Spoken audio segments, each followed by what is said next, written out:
On February 1st, 2003, high above the United States, Space Shuttle Columbia begins its final descent.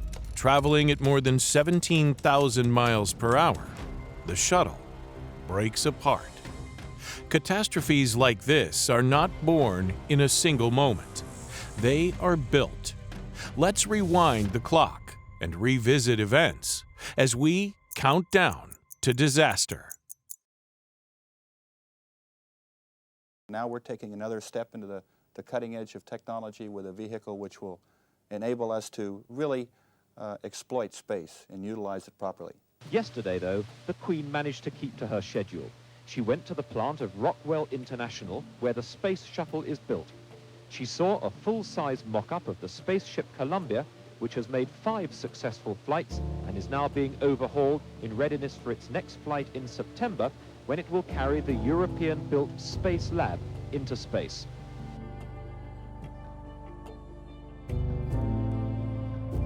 On January 16, 2003, Space Shuttle Columbia lifts off from Kennedy Space Center in Florida. The mission is designated STS-107, a dedicated science flight carrying 7 astronauts into orbit.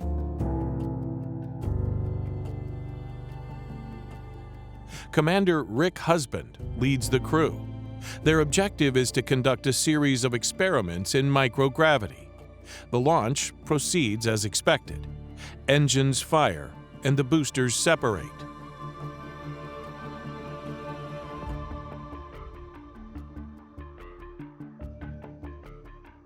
The shuttle climbs steadily into the upper atmosphere, but 82 seconds after liftoff, as Columbia accelerates through supersonic speed, a small piece of insulating foam detaches from the external fuel tank.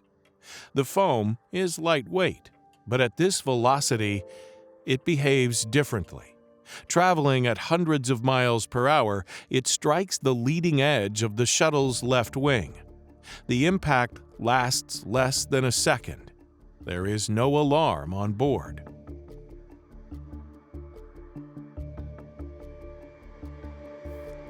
No immediate indication of damage. From the ground, it is barely noticeable. Columbia continues its ascent, reaching orbit without incident. To Mission Control, the launch is complete.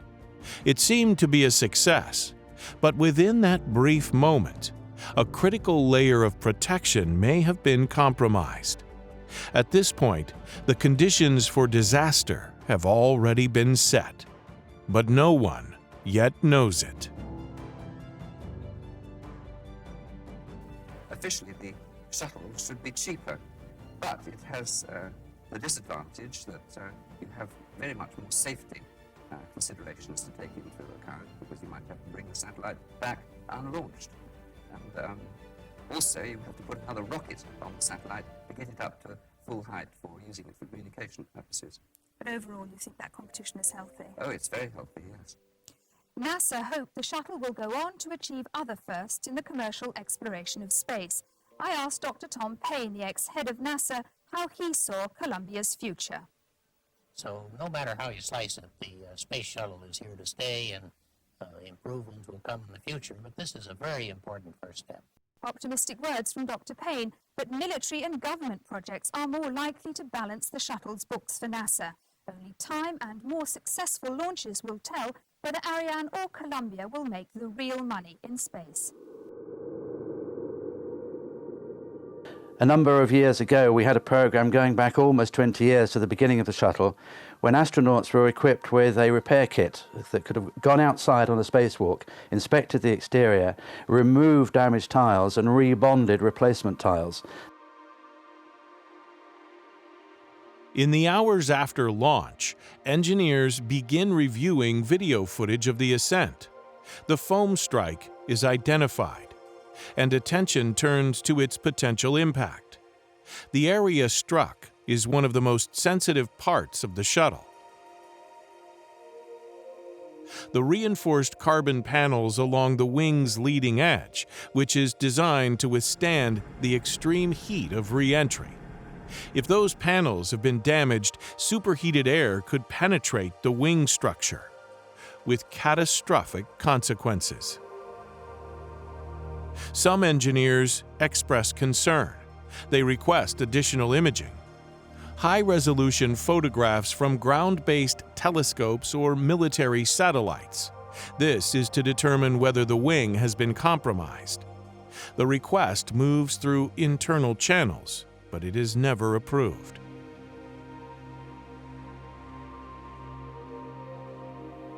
Mission managers assess the situation differently, since foam shedding is not a new occurrence and often appears on other flights. Those missions return safely. There is also a practical problem. Even if damage is confirmed, there is no established method to repair it in orbit. No spare materials, no contingency plan. The assumption begins to settle in that the shuttle will return safely. The risk is accepted without being fully understood. The chance to clearly assess the damage passes. Well, now, Geoffrey Archer, that's one of the most difficult moments over. When's the next difficult moment? Re-entry? Well, there are still some to come, but one of the critical ones is going to be re-entry. As the mission continues, Columbia orbits the Earth every 90 minutes. The crew carries out experiments around the clock. Inside the shuttle, everything appears normal. There are no warning signs, no system failures, no indication of the damage sustained during launch. But on the ground, concerns have not disappeared. Engineers revisit the foam strike, running models, estimating potential impact forces. Some remain uneasy. They argue that damage to the wing cannot be ruled out, that the risk may be greater than assumed. One of the major problems in developing the shuttle has been the task of designing a heat shield which could be used 100 times as the shuttle itself is meant to be used. And the shield is necessary because when the shuttle comes back into the atmosphere, it comes in at a speed of about 16,000 miles an hour. Within NASA, a pattern has developed. All concern gives way to confidence. Confidence in past outcomes. Confidence in the system. No further action is taken. No contingency plans are put in place.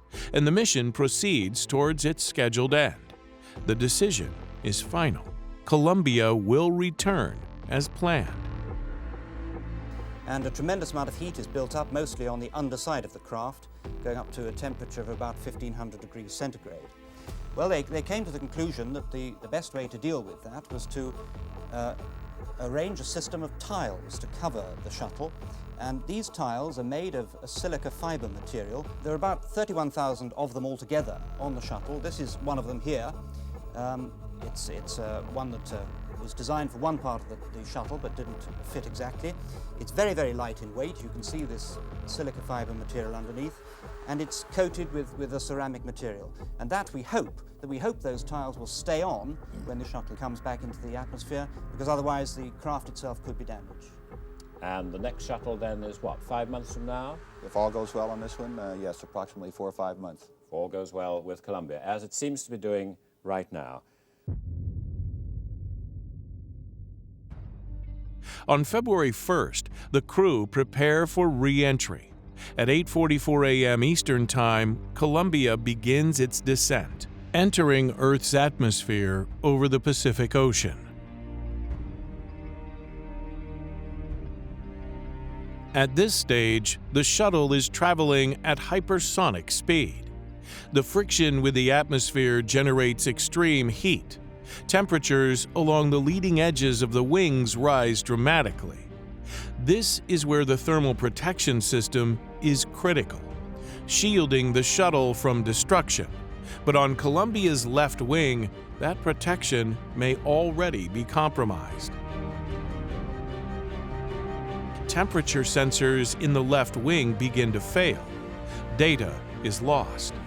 Moments later, additional readings disappear. including tire pressure sensors. Inside Mission Control, engineers begin to notice the anomalies. Individually, the failures are not unprecedented, but together, they suggest something more serious. Still, there is no clear picture, no definitive diagnosis, and communication with the crew continues.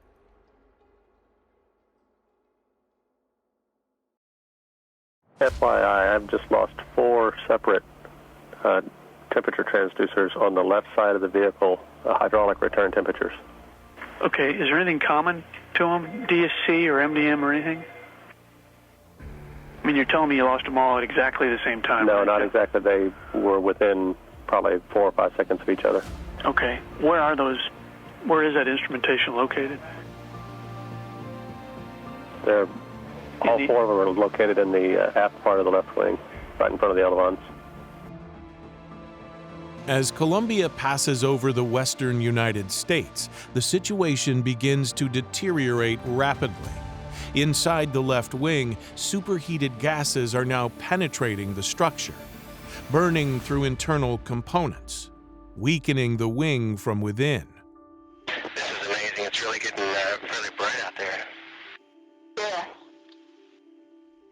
Look, Kissy. Oh, I just turned towards you. I see what you have there. Yeah. Additional systems begin to fail. The shuttle starts to drift off course. Automatic control systems attempt to compensate, adjusting control surfaces, firing thrusters, trying to maintain stability. But the damage is too severe. The structure is failing. 1052 is what we were looking for. Okay. 1016, right? 16 right here. Yeah, 22, 10, 16. Yeah, 22, 10, 16. That's right. Sorry. Well, I guess I could give you a count and put out the front window. And it's really neat. It's a bright orange yellow out over the nose, all around the nose. How do you start seeing the swirl patterns at your, like left or right windows? Wow. Looks like a blast furnace. Inside Mission Control, the scale of the problem is becoming clear. Controllers call the crew, and there is no response. A final transmission is received, and then silence.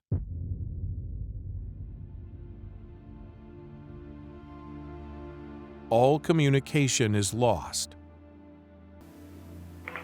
Columbia, Houston, comm check.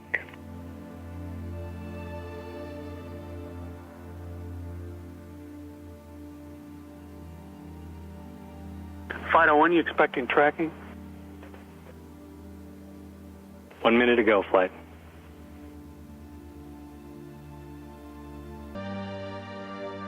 At approximately 9 a.m., over Texas, Columbia breaks apart. The vehicle disintegrates under the stress of re-entry. Debris spreads across the sky, falling over hundreds of miles. There are no survivors.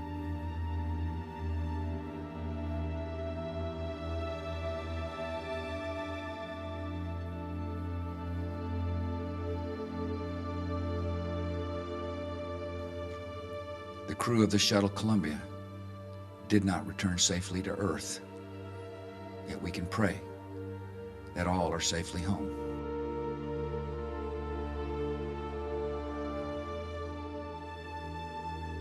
In the hours that follow, recovery operations begin across Texas and Louisiana. Search teams work to locate debris and recover what remains of the shuttle. Investigators begin reconstructing the vehicle, piece by piece, to understand what went wrong. It is the most poignant possible graveyard for Columbia.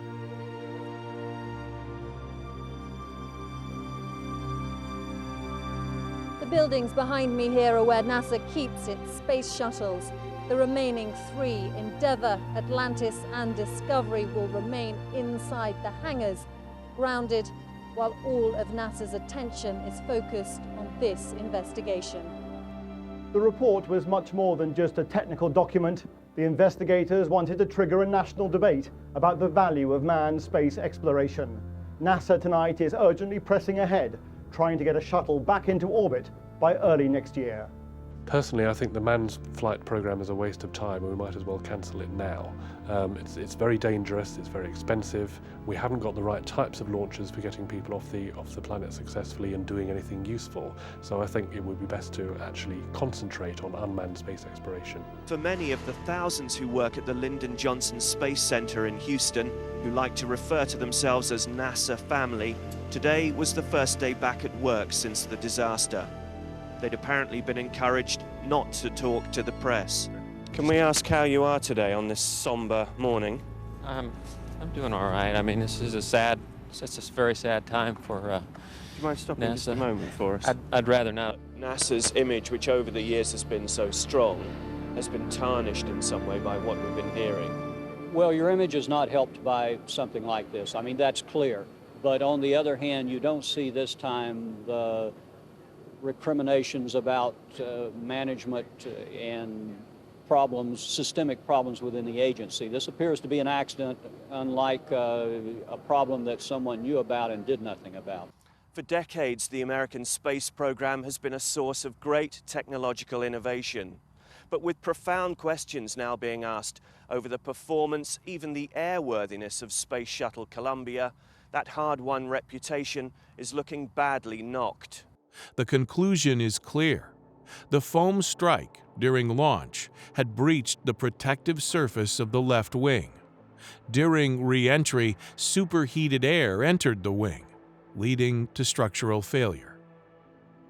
In code, we're going to save the command system.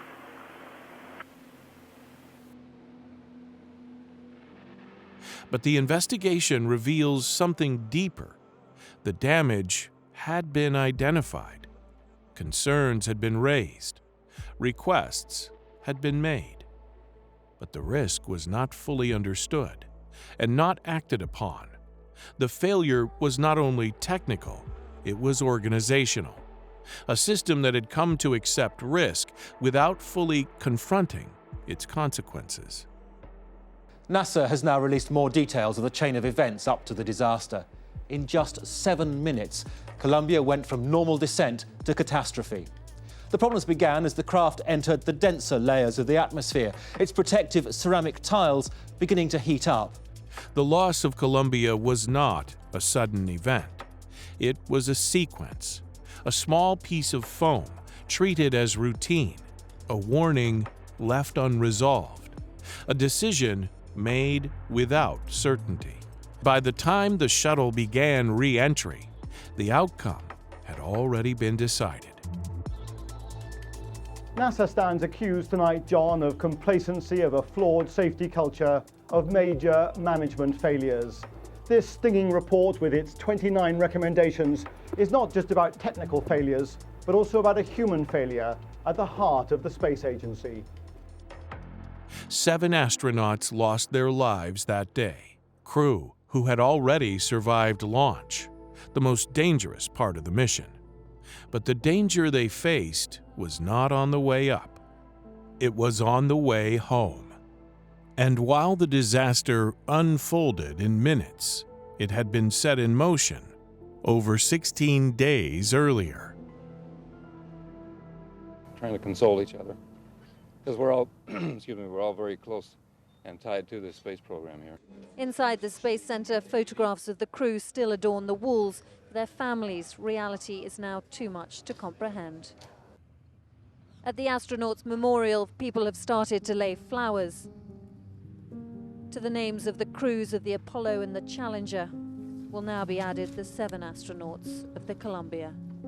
And I think completing the space station as best we can, retiring the aging shuttles, and setting a new course for exploration was a wise pathway. After the Columbia accident, the same creator who names the stars also knows the names of the 7 souls we mourn today. The cause in which they died will continue. Mankind is led into the darkness beyond our world by the inspiration of discovery and the longing to understand. Our journey into space will go on.